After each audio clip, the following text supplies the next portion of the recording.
Hi, my name is Freya Barker, and I have a new book coming out on September 13th. The name is Cabin 12, and it's a standalone romantic suspense book in my series Rock Point FBI. I am going to introduce you to Jasper and Bella at Bella's brother Damien's wedding. Now, Damien is also Jasper's boss. I hope you enjoy. The ceremony was lovely, and I swear I saw my brother surreptitiously brush away a tear, something I will file away for future use should I need some extra leverage.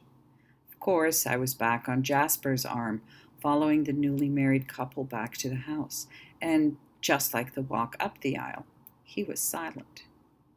A tad unsettling, since what little I know of him, he never seems at a loss for words. The silence felt ominous. I'm reminded of that when I spot him coming out of the house holding a beer bottle by the neck between two fingers, casually making his way over. I look for an escape, but I'm weighed down by Kim's little boy, who I offer to watch while his parents dance under the strings of lights covering the roof of the rented canopy tent. Exhausted from the long day, Asher fell asleep on my lap in seconds, his worn cheek pressed against my cleavage. There's no way I can slink away with a sleeping toddler plastered to my boobs. Your scar is showing, he says, pulling out a chair and sitting down, his back to the dance floor. Shit! I try to reach around Asher to tuck my dress into place, but part of my skirt is wedged underneath his little butt. Lift him up. Fearing my family will make a scene if they see my injury, I do as he orders, but throw in a scathing look for good measure. A blush quickly replaces it when I feel the surprising rough pads of his fingers brush the skin where my thick thighs are pressed together.